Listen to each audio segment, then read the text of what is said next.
जय हिंद दोस्तों। Exam dare में आप सभी का दिल खोल कर स्वागत है।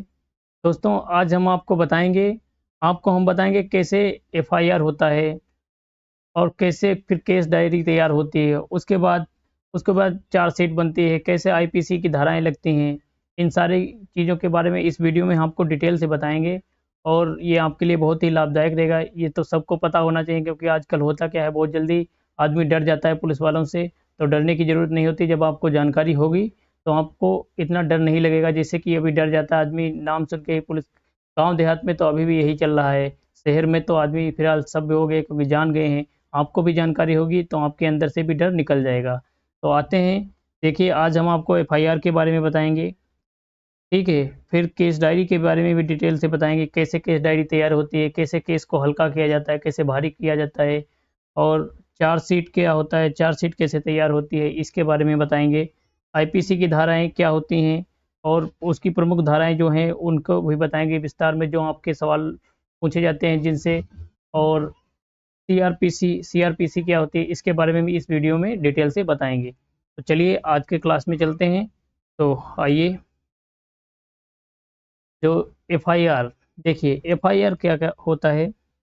एफआईआर का फुल फॉर्म होता है एफआईआर का फुल फॉर्म होता है फर्स्ट इंफॉर्मेशन रिपोर्ट। क्या होता है? फर्स्ट इंफॉर्मेशन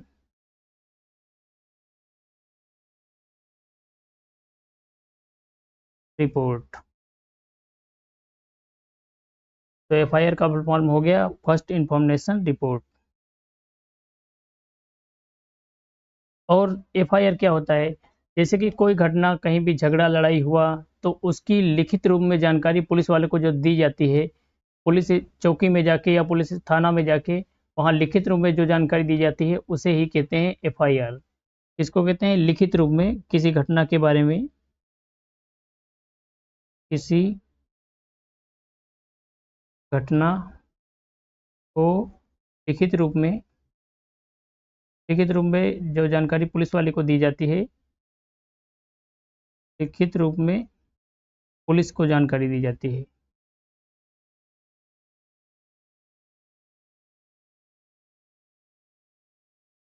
वही होती है एफआईआर। इसको हिंदी में बोलते हैं प्राथमिकी। क्या बोलते हैं? प्राथमिकी। क्योंकि इसका मतलब ही होता है फर्स्ट इंफॉर्मेशन रिपोर्ट, यानी कि पहली बार सूचना, पहली बार किसी घटना की सूचना मिली। जैसे ये एफआईआर हो जाती है दर्ज, ठीक है। एफआईआर दर्ज होने के बाद फिर पुलिस वाला आएगा आपके यहाँ, जहाँ पे वो घटना हुई होगी। जो जिस जगह पे घटना हुई होगी वहाँ जाएंगे पुलिस वाले और वहाँ पर पूछताछ करेंगे। जो पूछताछ करते हैं तो उनके साथ में एक डायरी रहती है। वो आपको वहाँ बहुत कम ही नज़र मिलेगी। वो वहाँ लिख के या याद करके अपना चला जाते हैं और बाद में चौकी वौकी पे उसी डायरी में लिखते हैं सारी चीज़ों को, कि मतलब वहाँ पे क्या हुआ, जैसे कि यहाँ घट आए। और उसके बारे में डिटेल से पूछेंगे, कुछ तुमसे पूछेंगे, किस पड़ोसी आदमियों से पूछेंगे कि क्या हुआ था यहाँ पे, किस लिए लड़ाई हुई थी या किस लिए झगड़ा हुआ था। तो इन सारी चीज़ों को, सही तथ्यों को वो फिर एक जगह इकट्ठा करते हैं और उस डायरी में लिखते हैं। जिस डायरी में लिखते हैं उसे ही केस डायरी के कहते हैं। क्या कहते हैं उसको? Case diary. और इस केस डायरी के माध्यम से ही केस को हल्का या भारी किया जाता है। ऐसा होता है कि आजकल तो होता ज़्यादातर यही होता है, जो भाई जिसके पास पावर पैसा रहता है वो अपना पावर पैसा दे के और केस डायरी में ही थोड़ा बहुत जैसे कि मान लो किसी को ज़्यादा नुकसान पहुंचाया उसको कम लिखवा देगा, तो इससे केस हल्का हो जाएगा। और अगर किसी को भारी करवाना होगा तो कम चोट भी लगी होगी तो उसको भारी लिख दिया जाएगा। और केस डायरी जो होती है इसी के माध्यम से केस तैयार होता है। तो केस डायरी तैयार होने के बाद में फिर क्या होता है, केस डायरी जैसे ही तैयार होगी, इसमें क्या होता है, इसमें होता है घटना वाली जगह पे पहुंचती है पुलिस। घटना स्थल पर पहुंच के वहां पर जांच करेगी और जांच करने के बाद में सही तथ्यों को एक डायरी में लिखती है। सही तथ्यों को सही तथ्यों को एक जगह इकट्ठा करती है, एक जगह इकट्ठा करेगी। अब एक जगह इकट्ठा करेगी और उस डायरी में लिखेगी, जो केस डायरी कहलाती है। क्या कहलाती है? Case diary. उसके बाद क्या होता है, उसके बाद होता है केस डायरी जब तैयार हो जाती है फिर तैयार की जाती है केस डायरी के आधार पे ही चार्जशीट। क्या तैयार किया जाता है? चार्जशीट। जैसा जैसा केस डायरी में लिखा रहेगा उसी के माध्यम से चार्जशीट तैयार होती है। चार्जशीट में क्या होता है? इसमें आईपीसी की धाराएं लिखी रहती हैं। क्या लिखा रहता है? आईपीसी की धाराएं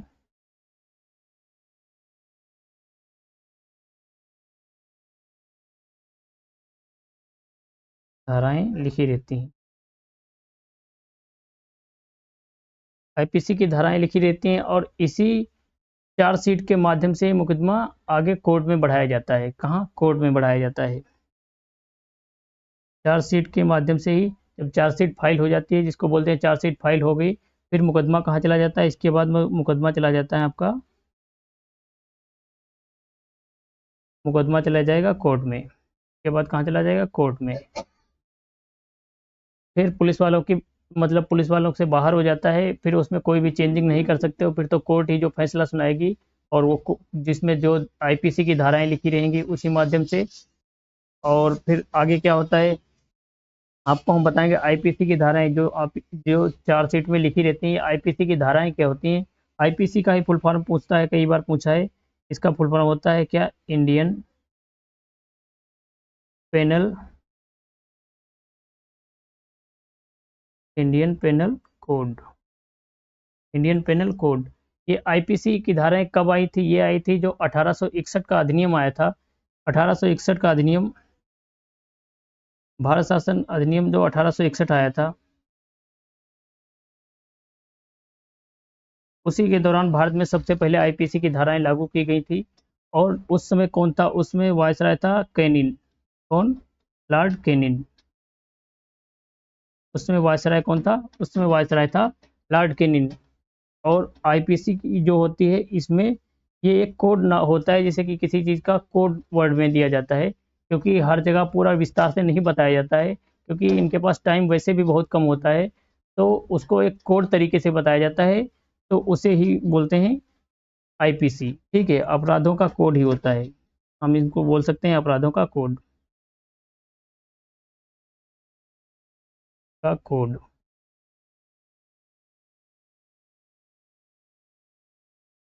अब देखिए सीआरपीसी। सीआरपीसी क्या होता है? जो सीआरपीसी होता है, ये अपराधों का जो कोड हो गया आईपीसी। ठीक है, आईपीसी हो गया अपराधों का कोड, और सीआरपीसी इसके जो अपराध करोगे उसके बदले जो दंड देगा, न्यायालय जो दंड देगा वो सीआरपीसी। और जो आईपीसी होता है वो कि मतलब क्या अपराध किया उसके बारे में, और उन अपराधों के बदले में क्या दंड मिलेगा, ये होता है सीआरपीसी। तो अपराधों के बदले दंड, अपराधों के बदले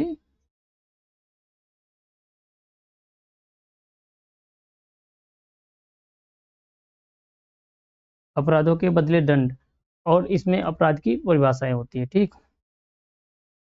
अब हम आपको कुछ प्रमुख धाराएं बताते हैं जो आईपीसी की प्रमुख धाराएं हैं। आईपीसी की प्रमुख धाराएं हैं जिनसे कई बार क्वेश्चन आए हैं और आगे भी आने की संभावना है, क्योंकि अभी तो बीएनएस लागू हो चुकी है, लेकिन अभी भी क्वेश्चन इनसे नहीं पूछे गए हैं, और संभवतः अभी कुछ दिन तक नहीं पूछे जाएंगे, कई सालों तक जब इससे पूछे जाने की संभावना होगी तब हम आपको विस्तार से बीएनएस के बारे में भी बता देंगे। भारतीय न्याय संहिता जो लागू हो चुकी है उसके बारे में विस्तार से एक वीडियो बहुत जल्दी ही लेके आएंगे। और अभी आप देखिए आईपीसी की धारा, जो आईपीसी की धारा 34 होती है, ये धारा 34, इसमें क्या होता है? अगर आपको ये ऊपर लगा दिया गया आईपीसी की धारा 34, तो उसमें होता है क्या? सामूहिक अपराध। सामूहिक अपराध।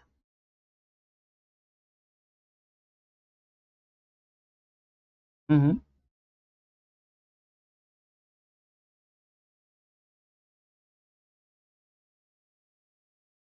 ये सामूहिक अपराध क्या होता है? सामूहिक मतलब समूह में मिलकर किसी को कोई भी अपराध कर देना, किसी को मारना पीटना, ये कई लोग मिलके, तो उसे ही सामूहिक अपराध कहते हैं। और फिर देखिए 201, धारा 201 जो है ये ये जितनी भी हम आपको धाराएं बताए हैं ये कहीं ना कहीं कोई ना कोई पेपर में पूछी हुई धाराएं हैं, और ये बहुत इंपॉर्टेंट है, आपके जीवन के लिए भी इम्पोर्टेंट है और एग्जाम के लिए तो इम्पोर्टेंट है ही। तो 201 है, 201 में क्या होता है? सबूत मिटाना। सबूत मिटाना। जैसे कोई अपराध कर दिया और उसका कोई सबूत रह गया है, तो उस सबूत को हटा देना। अगर इसकी जानकारी बाद में पता चलती है कि जैसे कि आपने किसी सबूत को मिटा दिया है, तो आप पर धारा लगेगी कौन सी? 201, धारा 201 लगेगी। ये देखिए 302, धारा 302। जो धारा 302 है ये बहुत प्रसिद्ध है, सब जानते हैं, सभी ने इसके बारे में कहीं ना कहीं तो सुना ही होगा कि उस पर धारा 302 लग गई। धारा 302 जो होती है ये होती है क्या? हत्या करने का इल्जाम जो लगता है, हत्या, हत्या करना है किसी व्यक्ति का, जब कोई हत्या मार मार ही देता है उसको, तब उसके ऊपर लगती है धारा 302। 304, धारा 304 क्या है? धारा 304 में होता है लापरवाही से हत्या। कभी कभी ऐसा होता है लापरवाही से किसी की हत्या हो जाती है, जैसे कि अचानक, जैसे मान लो गाड़ी की ही ब्रेक फेल हो गई और सामने कोई बैठा है उसको ठोक दिया जाके, अब वो लापरवाही से ही हो गई, तो उसको बोलते हैं लापरवाही की हत्या, तब धारा 304 लगती है। और हत्या क्या होता है? जानबूझ के किसी को मार देना, ये हत्या हो गई। और तो जब जानबूझ के मारोगे तो फिर, जानबूझ के मारोगे तो धारा 302 लगेगी। अब अगर लापरवाही से हो रही है तो धारा 304 लगेगी। जब 302 लगेगा, जानबूझ के मारोगे तो उसमें भाई आपको जमानत वमानत मिलने की संभावना कम रहेगी, क्योंकि आपने जानबूझ के मारा है, लापरवाही से हुई है तो उसमें भी, हालांकि हत्या के दौरान तो जमानत बहुत कम मिलती है, लेकिन उसमें थोड़ा सहूलियत फिर भी रहेगी। तो धारा 304 में क्या होता है? लापरवाही से, लापरवाही से हत्या, लापरवाही से हत्या। फिर देखिए अगला धारा 307। जो धारा 307 में क्या होता है? धारा 307 में होता है हत्या करने की कोशिश, जो ज़्यादातर लगवा ही दी जाती है लोगों पे, जब भी लड़ाई दंगा होगा, मारपीट होगा, तो धारा 307 ही लगाई जाती है। इसमें क्या होता है? हत्या की कोशिश, मतलब मारने की कोशिश की गई, हत्या की कोशिश, हत्या की कोशिश। जब हत्या की कोशिश की जाती है तो धारा कौन सी लगती है? धारा 307 लगती है, धारा 307 लगती है। देखिए धारा 34 क्या होता है? धारा 34 सामूहिक अपराध। धारा 201, 201 में सबूत मिटाना, 201 में क्या है? सबूत मिटाना। और 302 में हत्या, 302 में हत्या। और 304 में लापरवाही से हत्या, 304 में कौन सी? लापरवाही से हत्या। और 307 में हत्या की कोशिश, हत्या की कोशिश। फिर देखिए 309, 309 में क्या होता है? 309 में होता है आत्महत्या करने की कोशिश। कोई भी व्यक्ति अपनी आत्महत्या भी नहीं कर सकता है, क्योंकि आर्टिकल 21 जो होता है, आर्टिकल 21 वो कहता है कि आपको मरने का भी अधिकार नहीं देता है। इसीलिए होता यह है कि आपको हेलमेट लगाना जरूरी बता देता है, क्योंकि सरकार की जिम्मेदारी होती है कि किसी को भी मरने ना दिया जाए। तो आप आत्महत्या भी नहीं कर सकते हो।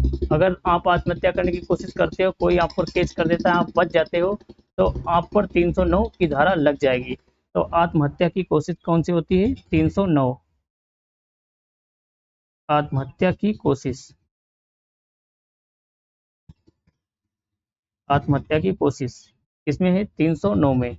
फिर देखिए 312, 312 में क्या होता है? आजकल ज़्यादा चलता है 312, गर्भपात, गर्भपात, गर्भपात। गर्भपात क्या होता है? जैसे पेट में ही, आजकल ऐसा होता है ज़्यादातर कि लड़कियों को जब देख लेते हैं जांच के दौरान, इसीलिए हर जगह मना कर रखा गया है कि मतलब कि जांच में ये नहीं बताया जाए कि लड़की होगी या लड़का होगा, क्योंकि अमूमन ऐसा देखा जाता है कि अगर लड़की का पता चल जाता है तो लोग गर्भपात करा देते हैं, जो कि एक अपराध है, और उस पे लिए 312 की धारा लगती है, गर्भपात के लिए 312 की धारा लगती है। 315 क्या है? 315 है, 315 है कि आत्महत्या के लिए किसी को प्रेरित करना। जैसे किसी को आप प्रेरित करते हो कि जाओ मर जाओ जाके, चढ़ा देते हैं ना। आजकल तो लड़के लड़कियां ज़्यादा ये करते रहते हैं कि हम मर जाएंगे, तो वो सामने से बोलता रहता कि मर जाओ कुछ नहीं होगा, ये है। तो अगर ऐसी जानकारी मिल जाती है कि किसी ने चढ़ा दिया उसको, आत्महत्या करने के लिए को प्रेरित कर दिया, आत्महत्या करने के लिए जब प्रेरित करता है तो उसके लिए कौन सी धारा लगती है? 315। धारा 315 क्या होती है? आत्महत्या के लिए प्रेरित करना, आत्महत्या के लिए प्रेरित करना, आत्महत्या के लिए प्रेरित करना, धारा 315। अगला क्या है? 365। धारा 365 में क्या होता है? धारा 365 में होता है अपहरण, अपहरण, किडनैपिंग। धारा 376, धारा 376 जो है, धारा 376 में होता है क्या? रेप होता है इसमें, अगर आप किसी का रेप कर रहे हो या कोई भी किसी पे रेप करेगा तो उसके ऊपर कौन सी धारा लगेगी? 376। अगली धारा देखिए, धारा 376 का बी। देखो, 376 में रेप होता है और 376 का बी जो होता है उसमें गैंग रेप होता है। कौन सा? Gang rape. Gang rape. Gang rape. धारा 377 क्या होती है? धारा 377 होती है मतलब अप्राकृतिक तरीके से किसी को हत्या करना। अप्राकृतिक घटना जैसे कि जो मतलब जैसे कि ये गैंगरेप भी एक हिसाब से तो है, तो अप्राकृतिक है, तो इसमें होती है अप्राकृतिक घटना।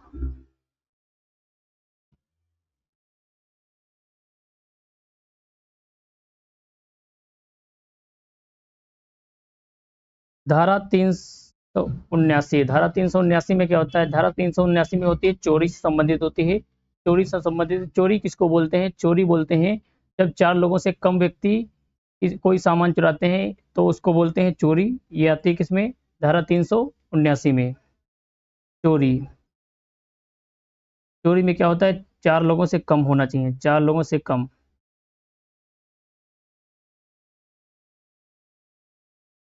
कई बार ऐसा हो जाता है कि मतलब होते तो ज़्यादा लोग चोरी करने, आजकल तो बहुत ऐसा होता है कि मतलब चोरों से भी ये कमीशन लेते हैं सब पुलिस वाले।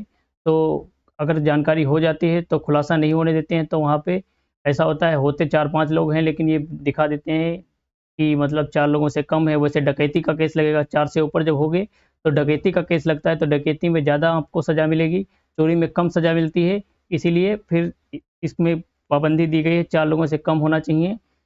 और धारा जो आपकी 395 है इसमें डकैती है। क्या है? डकैती। डकैती में क्या होना चाहिए? चार लोगों से ज़्यादा लोग जब मिलकर चोरी करेंगे तो उसको डकैती बोलते हैं। और डकैती के दौरान ही अगर किसी की मृत्यु हो जाती है तब धारा लगती है। कौन सी धारा लगती है? 96, 396। धारा 396, डकैती के दौरान मृत्यु। डकैती के समय मृत्यु अगर किसी व्यक्ति की हो जाती है तब लगती है कौन सी? धारा 396।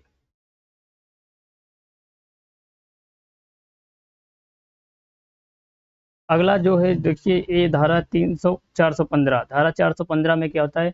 415 में होता है छल। किसी से छल करना, किसी से छल करोगे तो धारा 415 लगेगी। 420 में धोखा लगता है। 420, 420 धोखा, किसी को धोखा देना। 420, धारा 420 लगेगी कि अगर किसी को धोखा दे रहे हो तो 420। और धारा 444 क्या है? 444 में दूसरा विवाह, अगर आप दूसरा विवाह करते हो तो धारा धारा 444 लगेगी। दूसरा विवाह, दूसरा विवाह 444। जो 497 है, 497 व्यभिचार। क्या होता है व्यभिचार? जिसको वर्तमान समय में समाप्त कर दिया गया है। व्यभिचार क्या होता है? अगर किसी पराई स्त्री मतलब किसी दूसरे की स्त्री के साथ संबंध रहेगा तो उसे ही व्यभिचार कहते थे, जो वर्तमान में समाप्त कर दिया गया है। अब ऐसा किया गया है कि मतलब कोई जैसे कि पराई स्त्री है और वो किसी के साथ संबंध रखती है, ये बात अगर उसके हस्बैंड को पता चल जाता है तो इस बेस पे वो केवल उसको तलाक ही दे सकता है, उसको उसके ऊपर केस नहीं कर सकता, उसको केवल तलाक दे सकता है। किसी संग अगर संबंध रख रही है तो उस बेस पे उसको तलाक दे सकता है। तो इसमें पहले था व्यभिचार। व्यभिचार जिसको वर्तमान समय में समाप्त कर दिया गया है। धारा 144, 144 में क्या होता है? आचार संहिता। आचार संहिता। आचार संहिता क्या होता है? आचार संहिता का मतलब होता है कि व्यक्ति इकट्ठा एक साथ नहीं हो सकते, इकट्ठा होके। ये अक्सर इलेक्शन का दौरान जब होता है, इलेक्शन के दौरान ही धारा 144 लगती है कि कई समूह बना के इकट्ठा नहीं हो सकते हैं एक साथ। और ये धारा याद कर लो, इसको तो अच्छे से याद रखना। धारा 166 का ए, 166 का एक क्या होता है? ये पुलिस वालों के ही विरोध में लगती है। मतलब जब पुलिस वाला आपका एफआईआर नहीं लिख रहा है, जब आपकी एफआईआर पुलिस वाला या पुलिस चौकी में नहीं लिखी जा रही है, तो पुलिस वाले के विरुद्ध भी धारा लगाई जा सकती है। कौन सी? पुलिस वाले के विरुद्ध लगाई जा सकती है धारा 166 का ए। तो आप जैसे एफआईआर ये अपनी चौकी या थाने में नहीं लिख रही है तो आप दूसरे में भी लिखवा सकते हो एफआईआर, दूसरे चौकी या थाने में लिखवाई जा सकती है। ऐसी एफआईआर जब लिखी जाती है तो उसको क्या बोलते हैं, उसको बोलते हैं जीरो एफआईआर। क्या बोलते हैं उसको, जीरो एफआईआर। और आप डायरेक्ट कोर्ट में भी एफआईआर लिख सकते हो, एफआईआर डायरेक्ट कोर्ट में भी लिखा जा सकता है।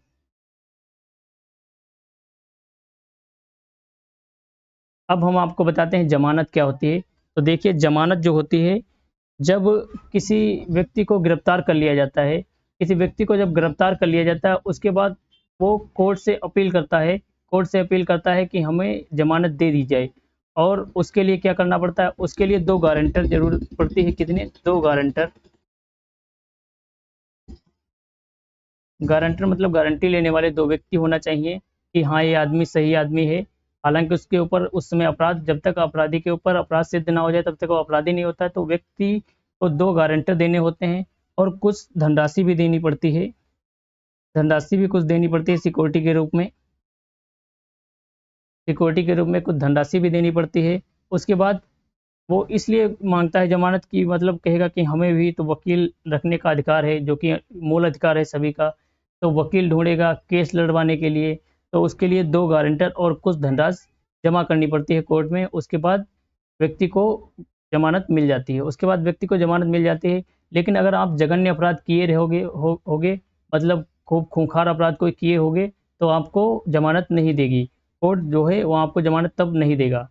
और अग्रिम जमानत क्या होता है, अग्रिम जमानत होता है जैसे गिरफ्तार होने से पहले ही, जैसे कि यहाँ आपको पता है शंका हो रही है या आपने कोई जुर्म कर भी दिया है, तो आप सरकार कोर्ट से जाके अग्रिम जमानत ले सकते हो। तो गिरफ्तारी से पहले जो जमानत मिलती है उसको ही अग्रिम जमानत कहते हैं। गिरफ्तारी से पहले, गिरफ्तारी से पहले जमानत, जो गिरफ्तारी से पहले जमानत मिलती है उसे ही अग्रिम जमानत कहते हैं। फिर देखिए आपको न्यायिक हिरासत क्या होता है। जैसे जघन्य अपराध जब कोई व्यक्ति कर देता है तो उसको जमानत तो दी नहीं जाती है, और जब जमानत नहीं दी जाती है तो उसको भेज दिया जाता है न्यायिक हिरासत में।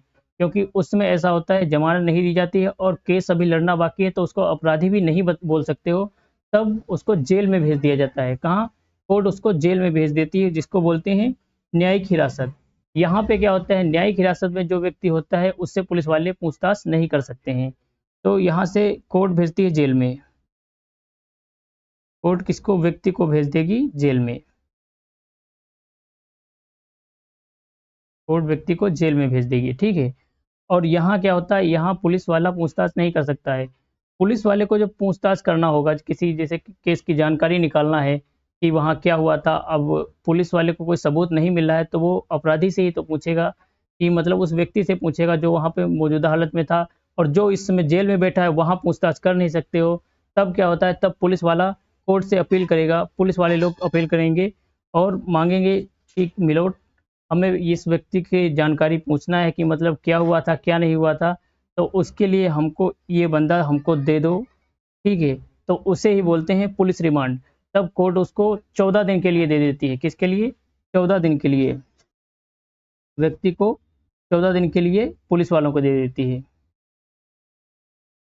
और इस 14 दिन में भाई ऐसा होता है, पुलिस वाले मारें तोड़ें, लेकिन वहाँ पे कोर्ट इसकी पूरी गारंटी लेता है कि व्यक्ति को कुछ होना नहीं चाहिए, जितना उसका वजन है उतना वजन रहना चाहिए, और उसको चोट चपेट के निशान नहीं आना चाहिए।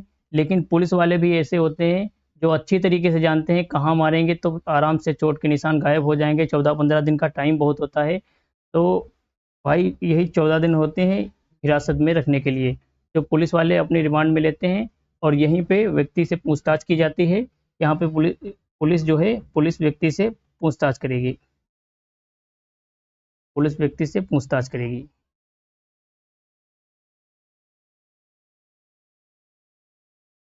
पुलिस रिमांड में लेके आगे देखिए साइबर क्राइम, आजकल बहुत चलता है साइबर क्राइम, आजकल तो बहुत तरीके का साइबर क्राइम आ गया है। इसके लिए धारा आपकी लगती है 66, 67 और 67 का ए और 67 का बी, ये धाराएं हैं साइबर क्राइम की। जैसे किसी व्यक्ति, आजकल होता क्या है सोशल मीडिया पे किसी दूसरे का फ़ोटो चिपका के अपने साथ भी फ़ोटो चिपका लेते हैं, और फिर उसका वीडियो बनाते हैं या वीडियो बना के ऐसे भी डाल देते हैं। तो ऐसा करने पे अगर वो व्यक्ति चाह जाए तो उस पर धारा 66, 67, 67 के ए के तहत उस पर साइबर क्राइम लगा सकता है और उसको जेल जाना पड़ जाएगा। तो ये किसी व्यक्ति का वीडियो या फोटो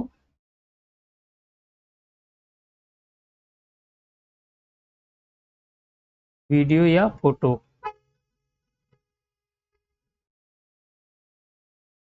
वीडियो या फोटो का दुरुपयोग करोगे तब ये धाराएं लगती हैं। का दुरुपयोग दुरुपयोग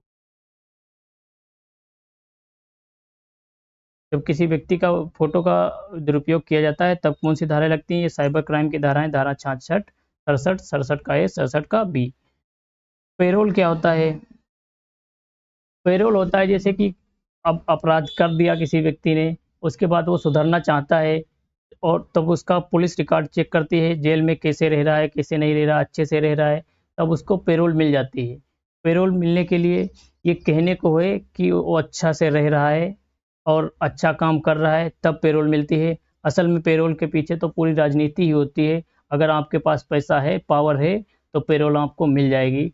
अब आपको हम क्या बताएं, अच्छे से सबको मालूम है कि जो बाबा राम रहीम थे, राम रहीम उनके ऊपर अपराध सिद्ध हुआ है और उसको सज़ा भी मिली है। उसके बाद में आज के समय में सबसे ज़्यादा बार पेरोल अगर किसी व्यक्ति को मिली है तो वो मिली है बाबा राम रहीम को।